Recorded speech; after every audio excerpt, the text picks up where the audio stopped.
which gods also want. By the way, the gods and the demons, they also want to take birth as human beings, because this is the only way in which anybody can go towards realization. Welcome to the Change My Way of Life podcast. Today we'll continue our talk on karma with Shree Krsna Guruji. Jai Shree Krsna Guruji. Jai Shri Krishna. Yes. So today we're going to continue with our questions on karma. The first question is, does karma carry forward from one life to the next?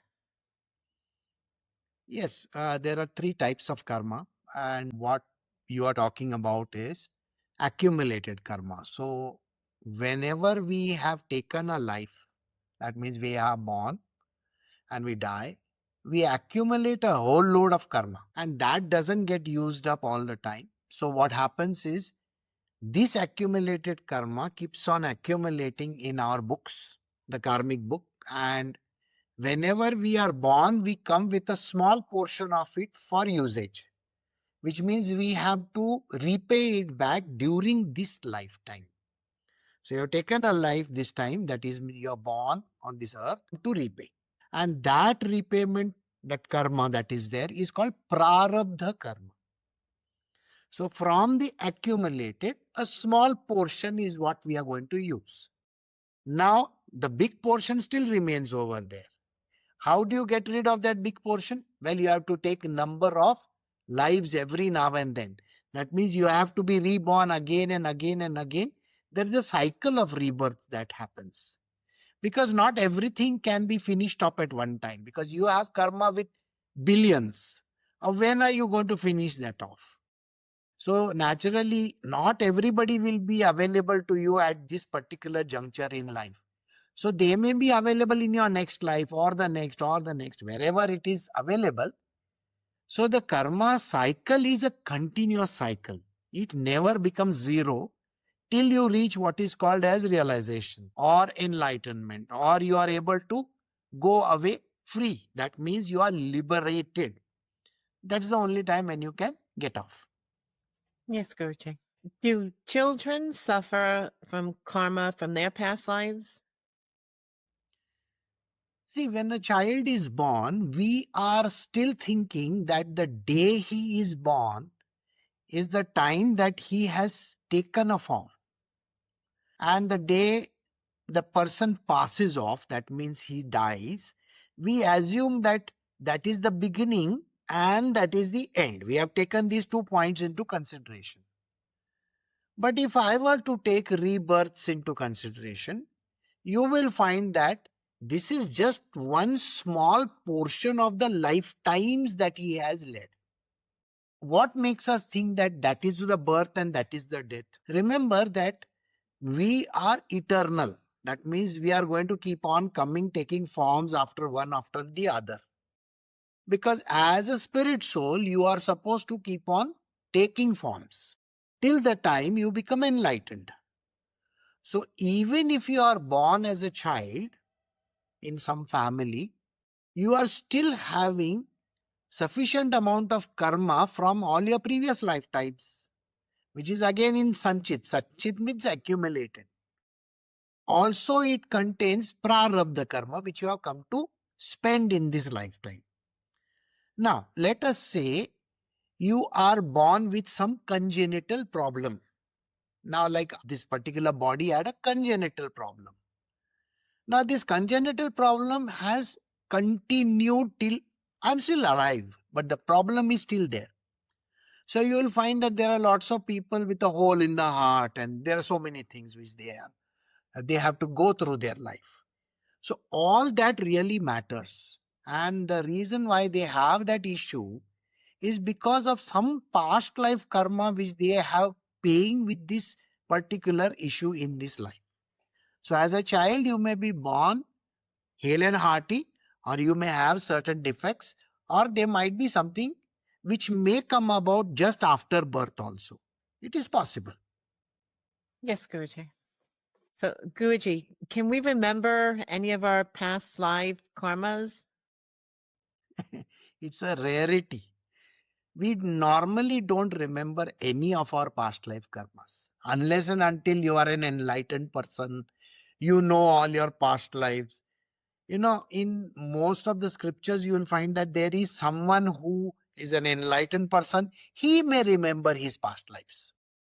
Like Bhishma Pitama is a person who remembered his past life. In his case, he had idea about all his lifetimes. If there is Sri Krishna, if there is Sri Ram, then definitely they will remember. You will find that when Parshuram met, Sri Ram, he had no idea who Sri Ram was. So at that given moment in time, there was a fight between the two of them, and later on he comes to know. Similar is the story of Radharani. Now Radharani was carrying Sri Krishna, and then she had forgotten. And then Brahmaji comes over there, and Brahmaji reminds her that you are his eternal bride in the Goloka, and that on this earth today you have taken a human form.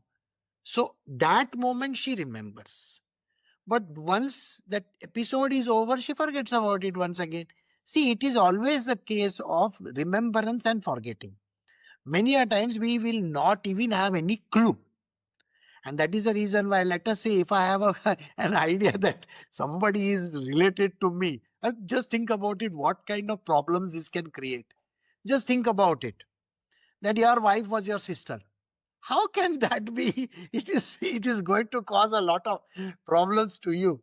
Or maybe your father was your son.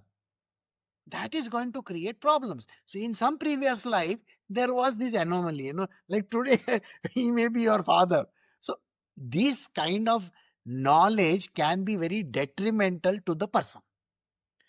Many a times we meet people, we have no clue who they are, but we have a set of karma with them to finish off. And that is the reason why we meet them. Sometimes we meet some people casually for a few seconds, few minutes. Sometimes we meet them for quite some time. Like maybe you are getting married to a person, and that marriage is like a return on karma from your previous lifetimes. It's a long drawn story. It can happen.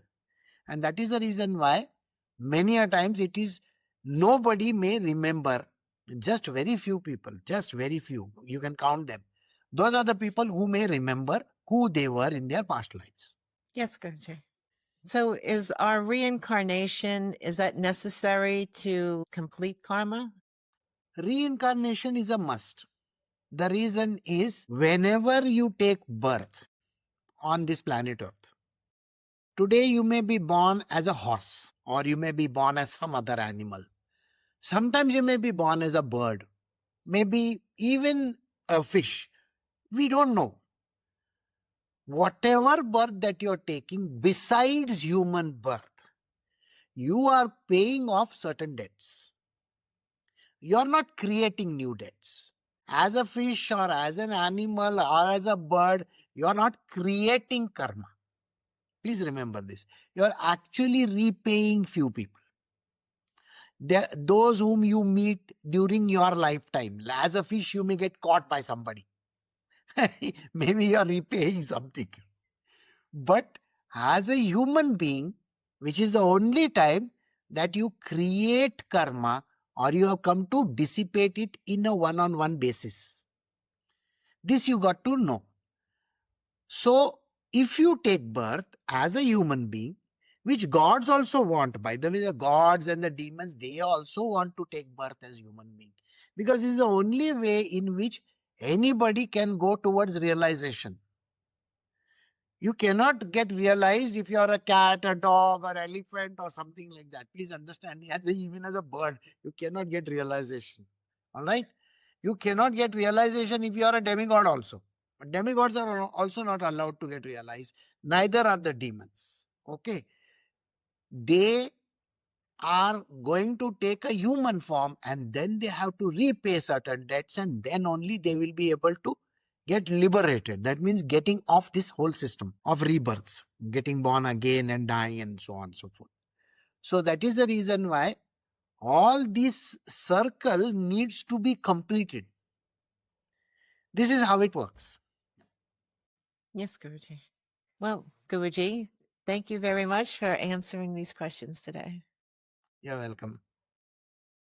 If you have enjoyed this presentation and would like to be informed of new presentations, remember to like, share, and subscribe or follow.